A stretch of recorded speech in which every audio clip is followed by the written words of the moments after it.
রাজ্যে ক্ষমতার পালা বদলের পর থেকে প্রশাসনিক তৎপরতার নতুন এক দৃশ্য ক্রমশ সামনে আসছে। শহর থেকে শহরতলি সব জায়গাতেই শুরু হয়েছে অবৈধ নির্মাণ ভাঙার অভিযান।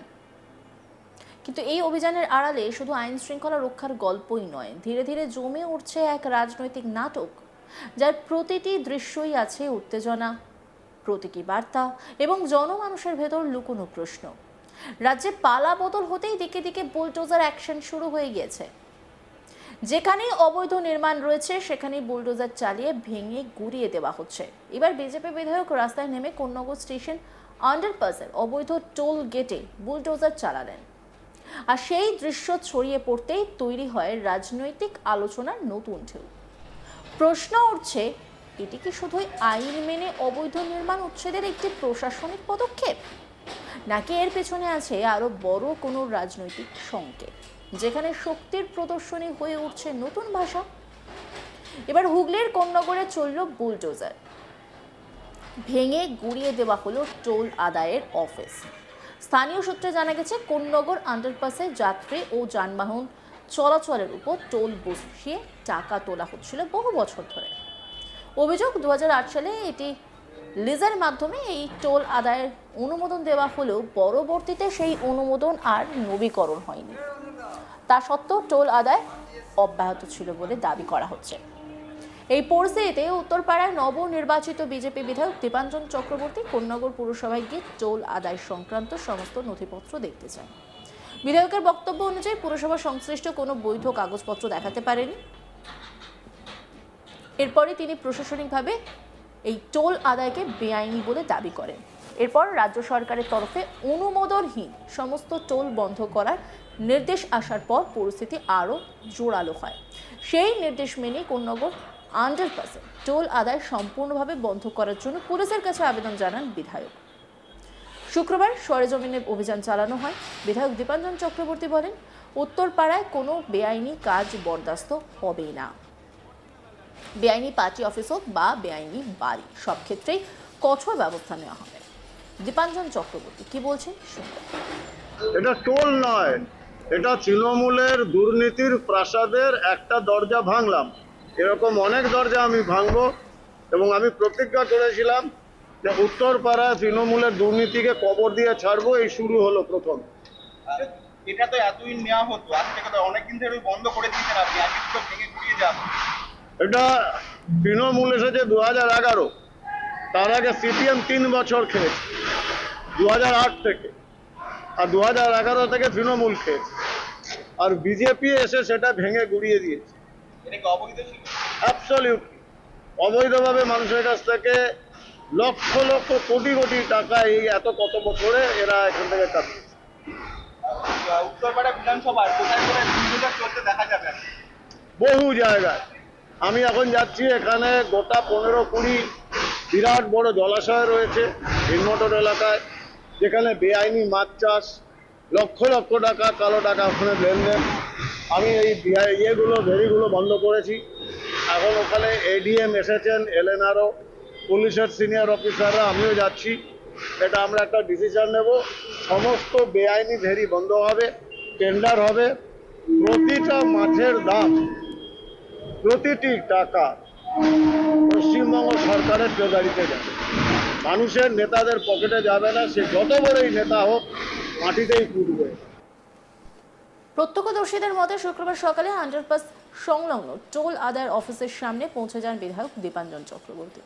এরপর প্রশাসনিক উপস্থিতিতে বুলডোজার চালিয়ে ভেঙে ফেলা হয় সেই অফিস, যেখান থেকে দীর্ঘদিন ধরে টোল আদায় করা হচ্ছিল।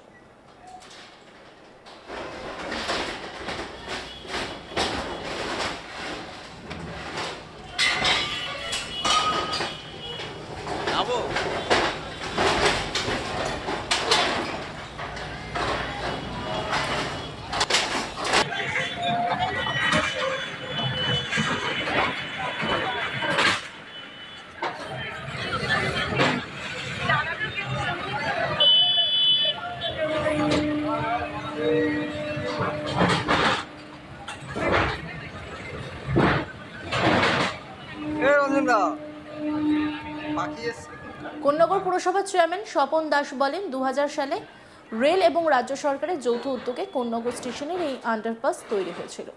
জেলা পরিষদের জায়গা ছিল এটি দেখভালের জন্য। কোন্নগর পৌরসভাকে হ্যান্ডওভার করেছিল জেলা পরিষদ।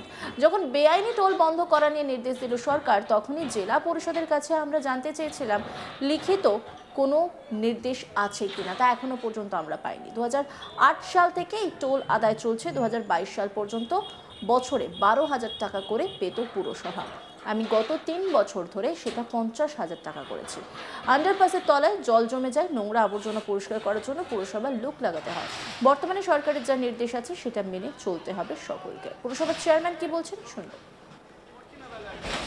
2000 সালে রেল এবং রাজ্য সরকারের কম্বিনেশনে এই জায়গাটা তৈরি হয়েছে। এটা কোন্নগর নবগ্রামের বহু মানুষের দাবি ছিল, সেই অনুযায়ী করা হয়েছে। করা হওয়ার পর যখন এটা হয় তখন আমি চেয়ারম্যান, তখন কিন্তু আমি কোনো রকম টোল বসাইনি। 2002 সালে আমাকে মেরে ধরে তাড়িয়ে দেয় সিপিএমরা পৌরসভার থেকে। অনাস্থা এনে পিটিয়ে কুটিয়ে তাড়িয়ে দেয়। তারপরে জানেন যত রকম অত্যাচার আছে সব আমার উপর করেছে। তারপরে 2008 সালে সিপিএম এর পুরো বোর্ড এসে এটার মধ্যে উনি বলেন যে জেলা পরিষদ নাকি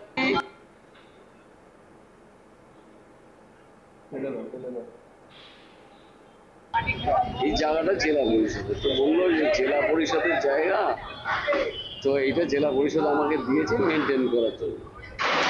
আমি তো এরকম মেনটেন করতে পারবো না, আমি একজনকে টাকা নিয়ে ছেড়ে দেবো, ও মেনটেন করবে। তারপরে ও এসে মেনটেন করে, তারপরে ওই অবস্থায় চলে গেছে। 22 সাল অব্দি এটা 12,000 টাকা পেত পৌরসভা, 22 সাল পর্যন্ত। আমি 22-এর মার্চের চেয়ারম্যান হওয়ার পর একজন বাদ করতে যেত, তখন এই যেরকম চিঠি আছে তাহলে কোর্ট কেস করে দেবো। এখানে তখন জল জমে গেছে, বর্ষাকাল, তাহলে কিন্তু আমি বলবো না জল ফল আপনি নিয়ে দিন। তখন আর আমি বাধ্য, ওকে এমন একটা কথা লিখে দিয়ে গেছে সনুদা যে ফরএভারের জন্য ওই এটার মেনটেন করবে। জেলা পরিষদ থেকে নাকি পৌরসভা এটা হ্যান্ডওভার করেছে তখন বলেছে, কিন্তু তার কোনো কাগজপত্র আজও আমি পাইনি। আমি জেলা পরিষদকে চিঠি দিয়েছি এই ঘটনার পর যে আপনারা যে হ্যান্ডওভার করেছেন তার কাগজ আমাদের দিন, কোনো উত্তর জানায়নি। তারপরে 2022 সালে যখন এখানে জল জমে গেছে তখন ওটা ওদেরকে দিয়ে দিই, আবার কন্টিনিউ করি। 1 বছরের করে আমি কন্টিনিউ করেছি। আমি কিন্তু ফরএভারের জন্য দিইনি। যেরকম এইবার এটা 27-এ এটা বাতিল হয়ে যাবে।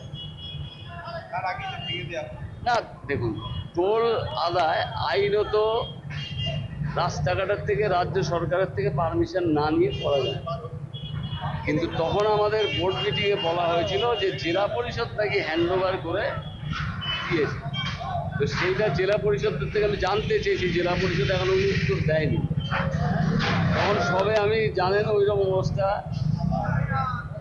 তারপরে সেটাকে আমি 50,000 টাকা পার ইয়ার করে 3 বছরের জন্য দিয়েছি। এই 27 সালে এটা শেষ হয়ে। অন্যান্য খবরের আপডেটের জন্য অবশ্যই নজর রাখুন আজ তাক বাংলার ইউটিউব স্ট্রিমিংয়ে। লাইক, কমেন্ট, শেয়ার এবং সাবস্ক্রাইব করতে ভুলবেন না।